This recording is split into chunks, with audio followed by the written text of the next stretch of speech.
Hello, today we will do अलंकार chapter. अलंकार का अर्थ है आभूषण या श्रृंगार। कविता के आभूषण सौंदर्यवर्धक गुण को अलंकार कहलाते हैं। जिस तरह महिलाएं अपनी सौंदर्यता बढ़ाने के लिए अनेक ज्वेलरी आभूषणों का प्रयोग करते हैं, उसी तरह कविगण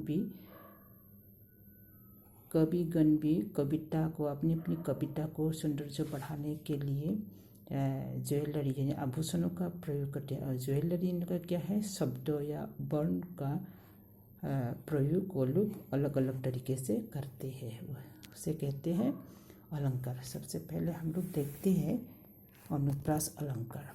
अनुप्रास अलंकार क्या है, जहाँ व्यंजन का मतलब वर्ण की आवृत्ति के कारण काव्यों में चमत्कार उत्पन्न होता है, वहाँ अनुप्रास अलंकार होता है। जहाँ व्यंजनों वर्ण की आवृत्ति के कारण काव्यों में चमत्कार उत्पन्न होता है, वहाँ अनुप्रास अलंकार होता है। उदाहरण के लिए,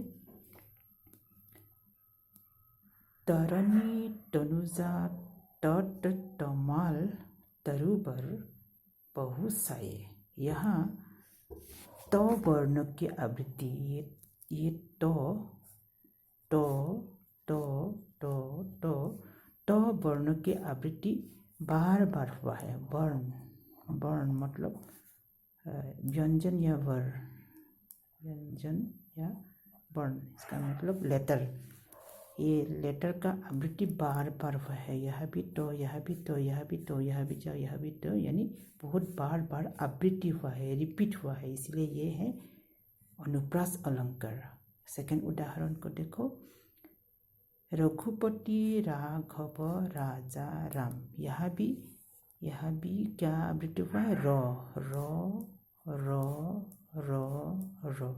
बार आवृत्ति हुआ है, इसलिए ये क्या है, अनुप्रास अलंकार। अनुप्रास अलंकार का मतलब ही क्या है, जहाँ बार एक ही वर्ण रिपीट हुआ है, आवृत्ति हुआ है, वही क्या है, अनुप्रास अलंकार।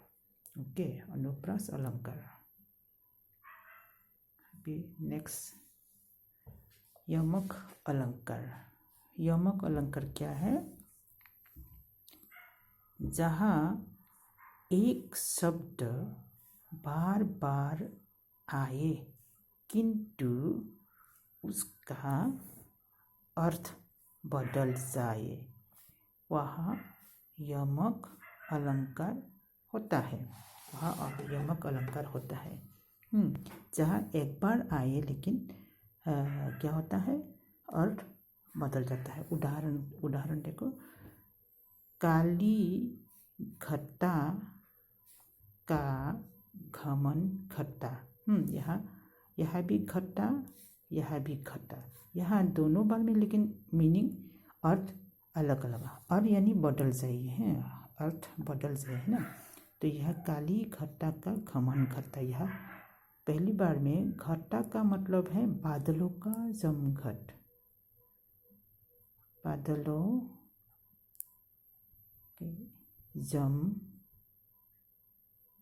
बादलों के जमघट, इसका मीनिंग है काली घटा यानी बादलों के जमघट।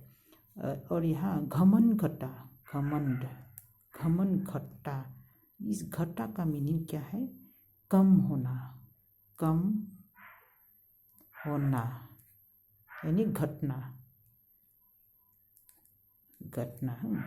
यहाँ इसका मीनिंग है बादलों के जमघट, और दूसरा का मीनिंग क्या है, कम होना या घटना। ठीक है, यह बार आए लेकिन इसका अर्थ क्या है, बदल जाए। दोनों का मीनिंग अलग अलग है, स्पेलिंग भी एक ही है, दो बार प्रयोग हुआ है लेकिन इसका मीनिंग अलग अलग है। सेकेंड उदाहरण में देखो, तीन बेर खाती है, तीन बेर खाती, बे तीन बेर खाती है।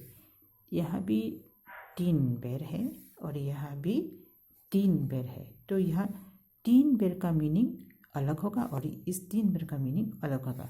यहाँ 3 बेर का मतलब 3 बार, 3 टाइम्स। 3 बेर मतलब यहाँ 3 बार, 3 टाइम्स। और यहाँ 3 बेर का मतलब, बेर का मतलब एक फल का नाम, 3 फल। इस बेर का मतलब अलग हो गया और इसका मीनिंग अलग हो गया। यहाँ एक फ्रूट का नाम है, फल का नाम है 3 बेर, 3 बेर खाती है।